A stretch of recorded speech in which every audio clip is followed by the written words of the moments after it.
Okay, what we have here is a Type 14 Nambu that's not properly assembled. You can see thread showing here, and that's not how it's supposed to be. First thing we're going to do is check, make sure the gun's not loaded, so we'll remove the magazine. It was empty. And we'll pull back and check the chamber, make sure there's nothing in there. This gun's good, so we're ready to go. Alright, what we want to do is we want to finish disassembling this part that's not properly assembled.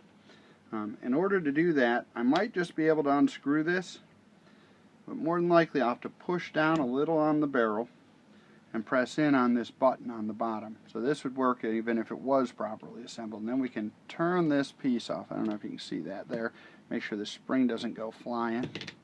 Alright, make sure it's good to do this on a soft surface so we don't scratch up any of our parts. We can check the numbers in here, see if they match the rest of the gun. Pull out our striker and pin. Hopefully we didn't launch that. We didn't want to launch these pieces across the room, which sometimes happens if you're not careful with them, so keep your finger on there and take everything apart slowly.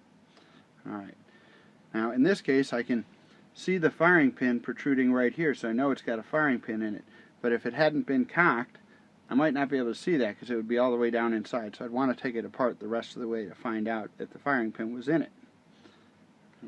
So in order to do that, I'm going to push down a little on the barrel again, just to unlock everything. And I'm going to push in on this magazine release while I pull down with my thumb. And this whole trigger mechanism is going to slide out the bottom. So I'll try and do this so you can see it here.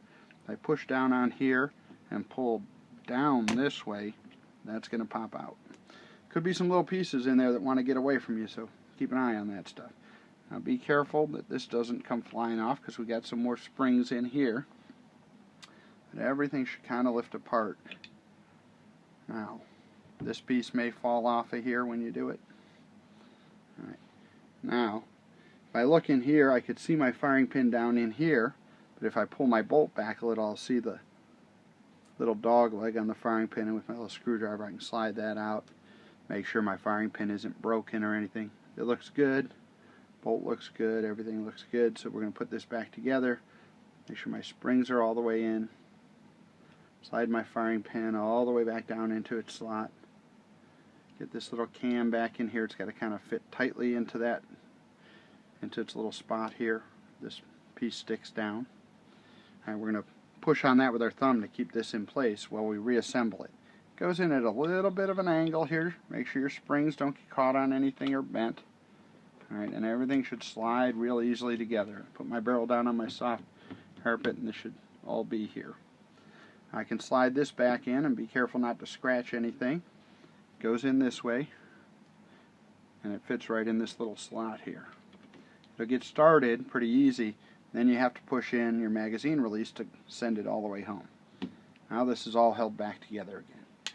Now we get to the tricky part, which is why this wasn't assembled correctly in the first place. Getting our striker into place, we slide this in here and it's got to be held down into its little slot here while we put the knob back on. So to do that, I'm going to slide it in there with my finger and then use a little screwdriver through the lanyard loop.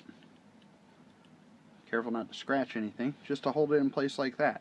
Now it makes it pretty easy to get this started. Right, and if we screw this down far enough before we release it, we won't have that problem that we had before where this got misaligned and couldn't screw all the way in. Now I can push down on this, screw it all the way in until this little piece pops back out and we are properly assembled.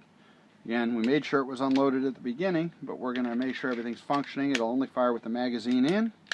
Pull that back, use the magazine release to let it drop down, magazine back in, and I should be able to hear it click. And that's how we properly assemble a Type 14 Nambu. If that was helpful, feel free to check out WWII firearms.com. Take care.